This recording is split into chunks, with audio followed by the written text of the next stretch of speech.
청년이 이른 시간부터 이렇게 나와서 찬양해 주기가 쉽지 않은데 또 귀한 또 찬양을 해준 바이올린으로 찬양을 해준 찬양에 감사합니다.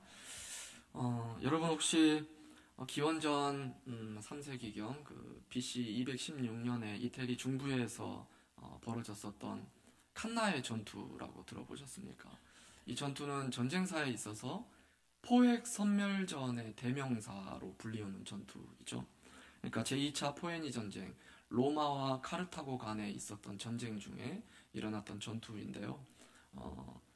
여러분들이 알고 있는 그 명장 한니발이 알프스를 넘어서 이태리 본토, 로마의 본토를 침공했었던 전쟁입니다. 당시에 이에 로마는 당황해서 그 카르타고의 군대의 2배 이상에 가까운 8만 명의 군대를 파병해서 이를 저지해 보려고 하지만 완패를 당해요. 거의 전멸당하다시피 로마의 주력 부대가 완패를 당했었던 전투가 바로 이 칸나의 전투인데요. 사실 한니발은 이렇게 알프스를 넘어서서 위험을 감수하면서까지 본토로 침공에 들어갔고 로마의 주력 부대와 싸워서 또 승리를 하고 있었지만 그가 이 로마를 침공함에 있어서 걱정했었던 것은 사실 알프스도 아니고 로마의 주력 부대도 아니었어요. 그가 걱정하고 있었던 건 로마 주변의 수많은 동맹국들의 지원 병력에 대해서 걱정을 하고 있었던 거죠. 그럼에도 그가 이러한 걱정에도 불구하고 알프스를 넘어서 로마 본토에 침공할 수 있었던, 자신을 갖고 침공할 수 있었던 이유는 그가 전쟁사, 세계사를 공부하다가 중요한 사실 하나를 깨달았기 때문이에요. 누구냐면 알렉산더 대왕이 페르시아의 자신의 3만 5천의 작은 병력으로 페르시아의 100만 대군을 위용을 자랑하는 페르시아를 정복한 그 사건을 공부하면서 중요한 사실을 깨닫게 돼요. 이 알렉산더 대왕이 페르시아 본토에 침공을 하게 되면서 그 주변에서 몇 차례 전투에 큰 승리를 거두게 되니까 사실 페르시아의 100만이라 함은 진짜 페르시아의 순수 병력 100만이 아니죠. 주변에 동맹국들의 지원 병력을 포함해서 100만이었던 거예요.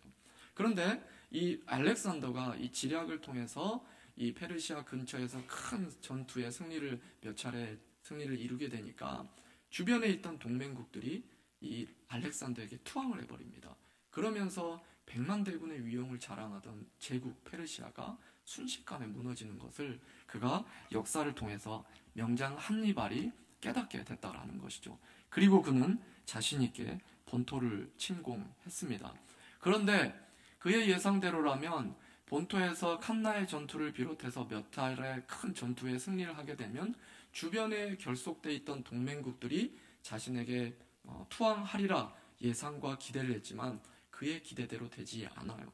오히려 로마의 동맹국들은 더욱 결속력을 강화해서 더욱 단단히 뭉쳐서 이 카르타고 군에 저항합니다. 그리고 결국 군수품과 지원 병력이 끊어진 카르타고의 명장이지만 한니발은 회군, 즉 자기 나라로 철수할 수밖에 없었던 것이죠. 그렇다면 여러분, 페르시아의 동맹국들과는 달리 로마의 동맹국들이 목숨을 걸고 로마를 위해서 싸웠던 이유, 그것은 무엇일까요? 페르시아의 동맹국들은 조금만 자신들의 상황이 불리하게 되니까 이렇게 알렉산더에게 투항했지만 로마의 동맹국들은 그렇지 않고 끝까지 목숨을 걸고 로마에 충성을 했던 이유가 무엇일까요? 많은 학자들은 말합니다. 그 비밀이 바로 로마의 시민권이다. 로마는 자신들이 점령한 국가들의 백성들에게 로마의 시민권을 부여합니다.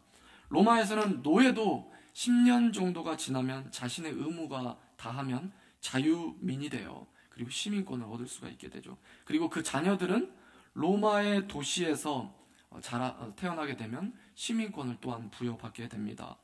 그 외에도 이 로마의 시민권에는 굉장히 많은 특혜들이 있었다라는 거예요. 그러니까 이처럼 동맹국들 입장에서는 이 로마의 시민권이 주는 특권과 유익, 그리고 세계 거대 제국의 일부라는 이 자부심, 이것 때문에 그 소속감, 그것 때문에 로마를 위해서 목숨 걸고 싸웠다라고 말한다라는 것이죠. 여러분, 오늘 본문은 바울이 빌립보 교회에 편지를 쓰고 있습니다. 빌립보는 BC 42년에 로마의 속주로 재건된 이래로 이곳에서 태어난 사람들은 로마의 시민이었죠. 로마 시민권을. 그러니까 로마 시민의 특혜를 누리고 있었던 자들이죠. 그래서 바울은 로마 시민권에 대해서 잘 이해하고 알고 있는 이 빌립보 교회 성도들에게 이 의미를 담아서 유사하게 사용을 하면서 지금 편지를 쓰고 있다라는 거예요. 오늘 함께 읽었지만 너희는 복음에 합당하게 생활하라 라고 말할 때 여기서 그 27절에서 복음에 합당하게 생활하다 에서 이 생활하다라는 단어의 헬라의 원어의 의미는 시민으로 행동하다라는 의미가 있다라는 겁니다. 즉 복음으로 인하여 하나님 나라 시민권을 받아들인 시민으로, 하나님 나라 시민으로 합당하게 생활하라 라고 지금 바울이 표현하고 있다라는 것입니다. 그럼 여러분, 복음에 합당한 생활이 무엇일까요? 복음으로 인하여 하나님 나라 시민권을 가진 자의 합당한 삶은 무엇일까요? 오늘 바울은 이렇게 얘기하면서 시작을 하죠. 27절입니다. 여러분, 오늘 본문 27절 한번 함께 읽어보겠습니다. 27절입니다. 시작. 오직 너희는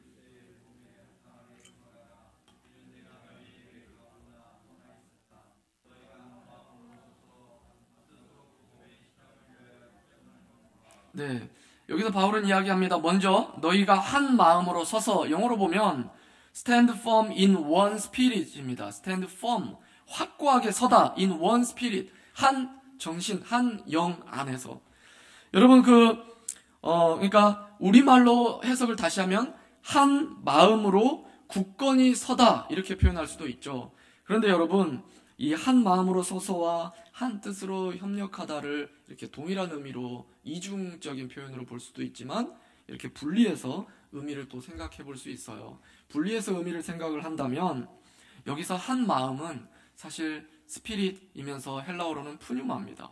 그러니까 한 정신 또는 한 영으로 서다라고 표현할 수 있는 것이죠. 그렇다면 이 영, 이 정신은 무엇을 의미할까요? 성령으로, 한 성령으로 서는 자들, 이렇게 표현할 수 있겠죠. 그러니까 복음에 합당한 자는 먼저 한 성령으로 굳건히 서 있는 자들이다 라고 말하는 것입니다. 복음을 들을 때 그 복음을 깨닫게 하시는 분은 자기가 깨닫는 게 아니죠. 분명히 성령께서 깨닫게 한다라는 것이고, 또한 이 성령이 우리로 하여금 예수 그리스도를 주라 시인할 수 있게 역사하고 더불어 우리 안에 내주하시면서 우리를 인도해 나간다라는 겁니다. 그렇기 때문에 그리스도의 복음에 합당한 삶, 즉 하나님 나라 시민권을 가진 자, 그 백성다운 삶은 다른 것에 의지하면서 살아가는 삶이 아니라, 다른 것에 인도함을 받으면서 살아가는 것이 아니라 성령의 인도하심을 받는 삶이다 라고 말할 수 있다는 것이죠. 삶의 순간순간 성령께 의지하는 삶, 이것이 바로 성령으로 굳건히 서 있는 삶이며 복음에 합당한 삶이다 라고 말할 수 있다는 겁니다.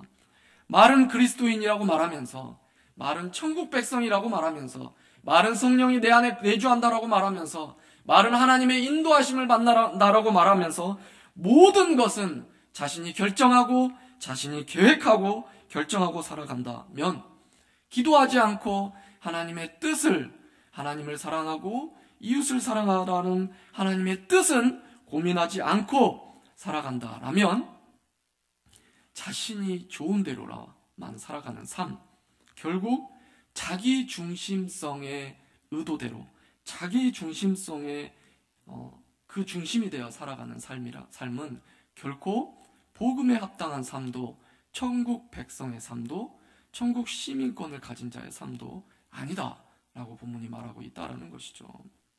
자기 중심성으로 살다가 그저 어려움이 있을 때에만 하나님을 부르짖는 모습, 거기다가 자신이 원하는 대로 일이 풀리지 않으면 하나님을 원망하게 되는 모습, 그것은 성령으로 굳건히 서 있는 하나님 나라 백성의 삶의 모습이 아니다라는 것입니다. 복음에 합당한 삶이라는 것은 성령에 의존해서 예수 믿고 천국 시민권을 얻었을 뿐만 아니라 그 삶에 있어서도 성령에 의지하며 성령의 인도함을 받고 살아가는 삶이다 라고 말할 수 있다라는 것입니다. 그래서 여러분, 바울은 갈라디아서에서 또 이렇게 말했던 적이 있죠. 갈라디아 3장 3절을 보면 너희가 이같이 어리석으냐, 성령으로 시작하였다가 이제는 육체로 마치겠느냐 라는 말도 했었죠. 성령으로 하나님 나라 백성 됐는데 너희들의 삶 가운데에는 육신의 마음의 자기중심성이 돼서 자기가 하나님의 어떤 뜻을 자기의 자기중심성으로 살아가려고 하느냐라고 바울이 꾸짖고 있다라는 것이죠. 바울은 계속해서 말합니다. 너희가 한 마음으로 서서, 즉 한 성령으로 굳건히 서서 한 뜻으로 복음의 신앙을 위하여 협력하는 것, 이것을 원한다라고 바울이 말하고 있죠. 바울이 말하는 복음에 합당한 삶의 두 번째는 바로 한 뜻으로 협력하는 것입니다. 다른 것이 아니라 한 뜻으로 복음의 신앙을 위하여 협력하는 것, 이렇게 말할 수 있죠. 여기서 여러분 한 뜻으로라고 했을 때 한 뜻에 해당하는 헬라어 원어는 푸시케입니다. 그 마음은 그 뜻은 인간의 영혼 또는 마음을 의미해요. 마음. 그러니까 여기서 협력하다라는 말도 그 의미는 함께 씨름하다라는 전투적인 의미예요. 함께 싸우다라는 말이죠. 그러니까 바울은 이 전투적인 용어를 사용하고 있는 거예요. 이를 반영해서 다시 문장을 표현하면 복음의 신앙을 위하여 한 마음으로 함께 싸워라라는 말이에요. 함께 전투해라, 함께 싸워라라고 말하는 것이죠. 여러분, 이것은 바울이 이 말을 쓸 때 바울이 염두하고 있었던 생각은 뭐냐면 마치 로마 군대 밀집 대형을 생각하고 있었을 거예요. 자기의 오른쪽에 창, 왼손에 오른쪽에 단검, 그리고 왼손에 방패를 가지고 밀집을 해서 왼쪽에 있는 자기의 동료를 지켜주고 오른손으로는 공격을 하는 이 모습이 바로 로마 군대의 전형적인 밀집 대형이었죠.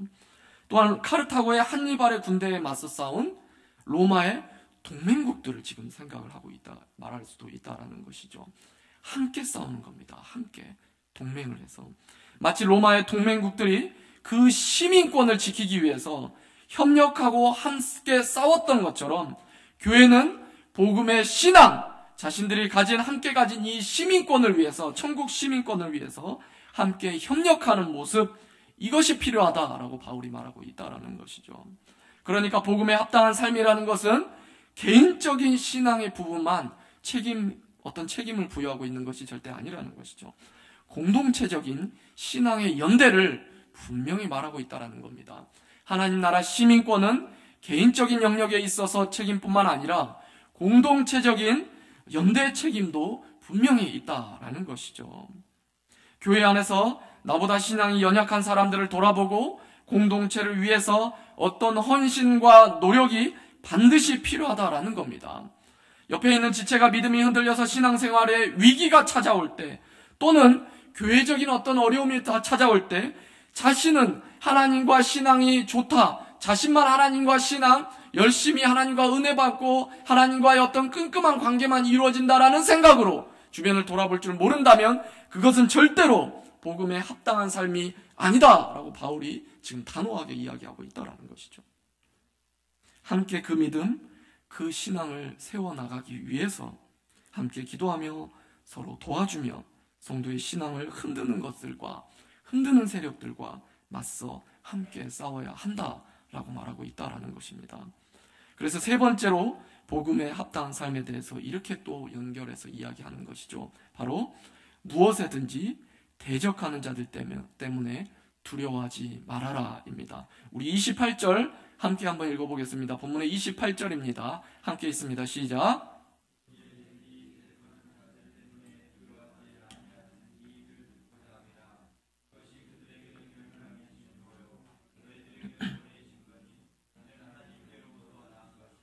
지금 바울은 이야기합니다. 대적하는 자들 때문에 두려워하지 말아라 라고 이야기하고 있다는 것이죠. 여러분, 복음에 합당한 삶을 살아간다라는 것은 그 삶을 방해하고 방해하기 위해서 두려움을 주는 대적하는 세력이 분명히 존재한다라고 지금 바울은 말하고 있다는 거예요. 내 뜻이 아니라 성령에 의지하면서 살아가는 삶 뿐만 아니라 교회가 연합하여 함께 신앙에 성장해가는 이 모습 안에는 분명히 대적하는 세력이 있다라는 것이죠. 그것을 방해하는 두려움을 주는 세력이 분명히 있다라는 거예요. 물론 우리에게는 신앙을 지키기 위해서 어떤 목숨을 내놔야 하는 그러한 상황까지는, 그러한 각오까지는 필요 없을 수도 있어요. 그러나 비록 우리를 직접적으로 핍박하고 박해하는 세력이 눈에 보이지 않는다고 하지만 우리로 하여금 복음에 합당한 삶, 하나님 나라 시민권에 합당한 삶을 사는 것에 대해서 두려움을 갖게 하는 대적들은 반드시 존재한다라는 것이죠. 그래서 주님은 이 본문을 오늘을 살아가는 우리들에게도 말씀하고 있다라는 겁니다. 여러분, 우리들의 대적들을 그렇다면 몇 가지 생각을 해봤으면 좋겠습니다. 눈에 보이지 않지만 우리에게 하나님 복음에 합당한 삶을 살아가는 것을 두려움을 주는 대적들. 먼저 한 가지로 사회적 성공이라는 목표를 던져주고 무한 경쟁을 하게 만들어버리는 시대적 분위기를 우리가 생각해 볼 수 있을 겁니다. 여러분, 이런 분위기에서는 결국 신앙생활도 나만 잘하면 된다라는 생각을 갖기 쉽습니다.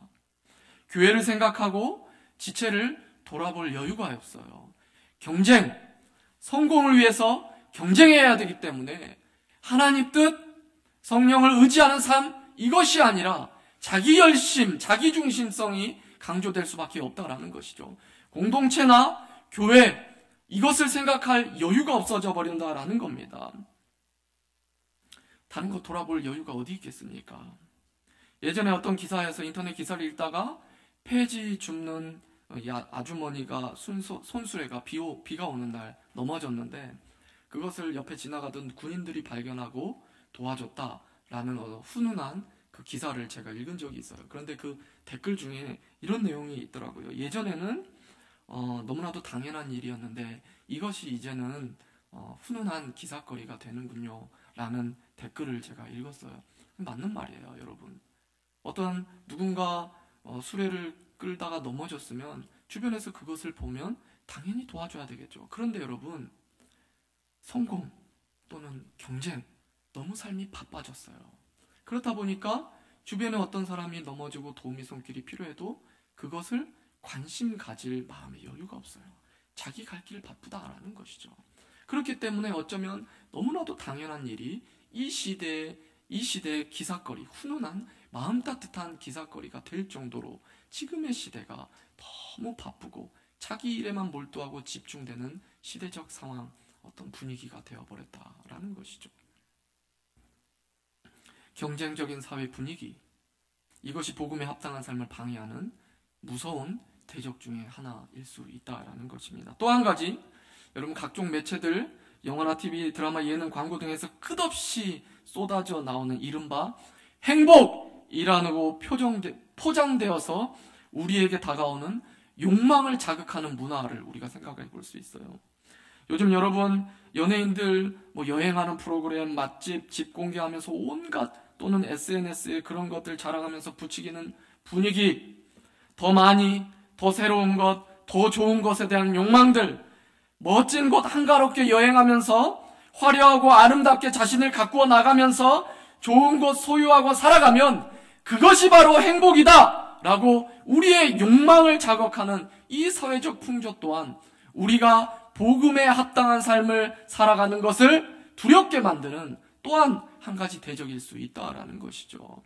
더 좋은 것, 더 여유롭게, 더 아름답게, 더 풍요롭게, 더 높게, 더 귀하게, 더 가치 있게 자신의 삶을 꾸려나가야 한다라는 우리의 욕망을 자극하는, 그럼 TV를 틀어보세요.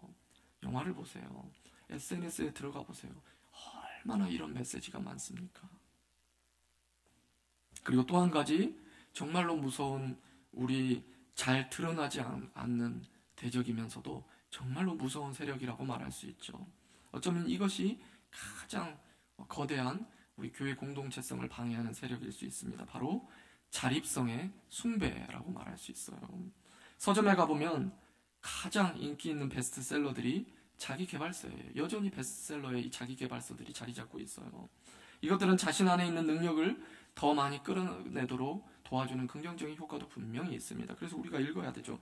예를 들면 성공한 사람들의 습관, 이기는 습관, 긍정의 힘, 불가능은 없다, 자기 사랑의 비결, 칭찬은 고래도 춤추게 한다, 마음을 열어주는 101가지 이야기, 처음 들어본 책들은 아니죠. 다 익숙하게 들어봤죠. 이런 류의 책들은 절대로 모두 나쁘다는 말은 아닙니다. 하지만 현 시대의 풍조가 자기 개발까지는 좋지만 그 안에 은밀한 메시지가 흐르고 있다라는 거예요.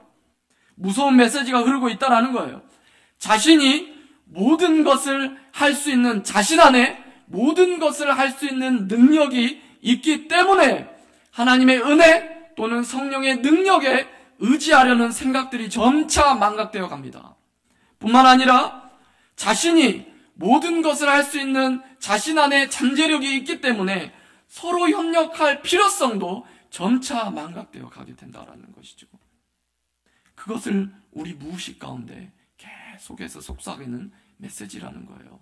자립성의 숭배, 네 안의 가능성이 무한하다. 그것을 살리면 하나님의 은혜, 성령의 능력, 그런 거 필요 없어. 너 안에 무한한 능력을 살리면 주변의 도움 따윈 필요 없어. 주변의 도움을 받는 것은 수치스러운 거야, 무능력한 거야 라는 무서운 메시지가 숨어 있다라는 것이죠. 이런 사회적 분위기가 바로 여러분들을, 그리고 저를, 우리를, 그리스도인들을 두렵게 만들다라는 것이죠. 성령 위에 굳건히 서서 하나님의 인도하심, 성령의 인도하심 받아야 되는데, 성령의 인도하심, 그런 건 교회에서 설교 시간에나 듣는 거다라는 이야기가 되어버리는 것이죠. 서로 돕고 선한 삶, 공동체를 돌아보는 삶, 내 신앙이 세워지는 것에도 신경 못 쓰고 사는데 얼마나 바쁜데 그런 것 어찌 다른 사람을 돌아본다 말인가 라는 생각이 들도록 해버린다라는 것이죠. 그런데 여러분, 오늘 본문이 우리에게 분명히 말하고 있다라는 거예요. 복음에 합당한 삶을 살아라. 그런데 그것은 우리를, 내 안에 있는 성령을 의식하면서 그분을 의지하며 살아가는 것이고, 주님의 몸된 교회와 함께 믿음이 성장해 가는 것인데, 이러한 삶을 살아가는 것을 방해하고 위협하는 대적들을 두려워하지 말고 공동체 안에서 함께 싸워라. 이것이 바로 복음에 합당한 삶이다 라고 지금 사도가 말하고 있다는 겁니다. 사실 이것을 바울은 몸소 실천했던 것을 또한 오늘 본문에게 우리에게 이야기해 주죠. 현재 바울은 로마 감옥에 갇혀 있는 상황입니다. 그가 지금 감옥에 갇혀 있지만 지금 바울은 이야기해요. 여러분들의 기도와 성령님의 도우심, 인도하심 가운데 조만간 풀려날 것이다 라는 것을 바울은 미리 알고 있어요. 그런데 이렇게 풀려나는 것보다 사실 바울의 개인적인 소망이라고 한다면 차라리 이 세상을 순교를 해서 이 세상을 떠나서 우리 주님 만나는 것이 자신의 오히려 더 솔직한 바람이다 라고 바울은 이야기하죠. 23절 우리 한번 함께 읽어볼까요? 23절입니다. 23절 시작.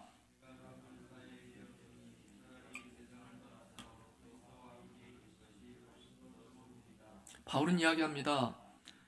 내가 차라리 세상을 떠나서 그리스도와 함께하는 것이 사실 솔직하게 내가 더 바라는 바이다. 그러나 여러분, 바울은 그럴 수 없었죠. 왜 그렇습니까?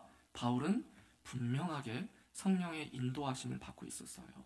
그리고 또한 성령의 인도하심 가운데 자신이 살아서 교회 공동체를 더욱 세워나가는, 함께 교회를 위해서 싸워야 되는 그 자신의 의무를 분명히 알고 있었다는 것이죠.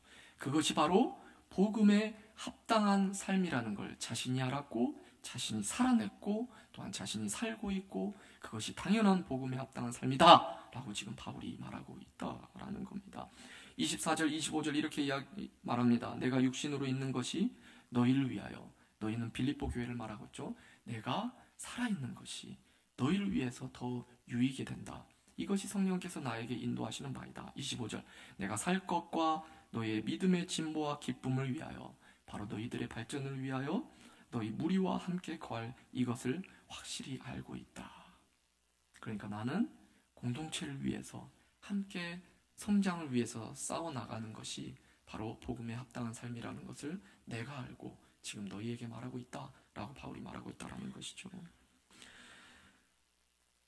바울 역시 교회의 믿음의 진보 그리고 성령의 인도하심을 받고 있다라는 겁니다. 여러분, 자신을 위하는 삶은 지금 시대를 살아가는 우리들에게 있어서 자기 자신만을 위해서 살아가는 삶, 여러분 이것도 만만치 않아요. 자신의 목적들을 생각하면서 자신의 가정만 돌아보면서 살아도 정말로 만만치 않아요. 한국이 얼마나 무한 경쟁에 살아가는 삶이기 때문에 정말 피 튀기면서 살아가잖아요.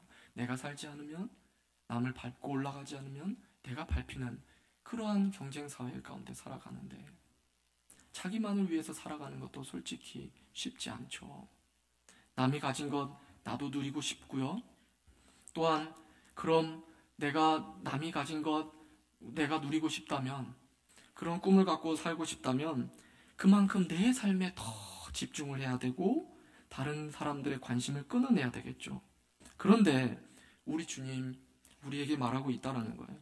우리가 주님이 주신 은혜를 받았다고 고백을 한다면, 주님의 은혜가 모든 것보다 가장 큰 은혜와 감사할 그 감사의 고백의 대상이라고 우리가 고백을 한다면, 주님이 우리에게 은혜 베푸신 이유도 우리가 분명히 알아야 된다라는 것이죠. 그런데 본문에서 바울이 그 이유에 대해서 분명히 말해주겠다고 있다라는 것이죠. 복음에 합당한 삶이라는 것은 주님이 우리에게 구원의 은혜를 베푸신 이유는 바로 이것이다. 너희가 너희 평생의 성령의 인도함 가운데 공동체를 태우고 이 공동체와 함께 싸워나가는 것, 이것이 바로 복음에 합당한 삶, 그것이다 라고 지금 바울이 주님의 뜻을 대변해주고 있다라는 것입니다. 29절 30절입니다. 하지만 그 삶이 쉽습니까? 결코 쉽지 않다라는 거예요. 우리 마지막으로 29절 30절인데요 29절 제가, 30절 여러분들이 한번 읽어보겠습니다. 그리스도를 위하여 너희에게 은혜를 주신 것은 다만 그를 믿을 뿐 아니라 또한 그를 위하여 고난도 받게 하려 하심이라. 30절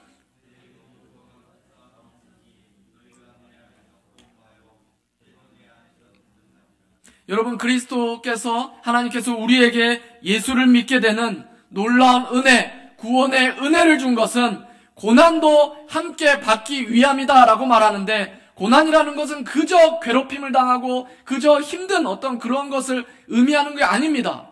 그저 피동적이고 수동적인 고난을 말하는 게 아니라 30절에서 계속해서 이야기하죠. 이 고난은 바로 그와 같은 싸움이라고 이야기하고 있다는 거예요. 능동적인 고난입니다. 대적들과 능동적으로 싸우라는 것이죠. 성령의 인도하심을 받고 우리 공동체를 세워나가는데 우리의 에너지를 쓰는 이것들을 두렵게 만드는 것들과 함께 싸워라! 바로 이것이 고난이다! 라고 말하고 있다는 겁니다. 여러분, 예수 그리스도의 십자가에 감격하고 예수님의 그것에 감격한 자들이라면 그 십자가를 닮아가는 자들, 우리 주님이 능동적으로 자기를 부인하고 자기 십자가를 지셨던 것처럼 우리도 능동적으로 자기를 내려놓고 성령님께 의존하면서 우리의 십자가, 주님이 맡기신 십자가를 닮아가고 우리 주님의 뜻하신 바를 함께 이루어 나가는, 함께 십자가를 지는 여러분들의 삶, 진정한 성도의 삶, 복음에 합당한 삶을 살아가시는 여러분들의 삶이 되기를 소망합니다. 아멘. 기도하겠습니다.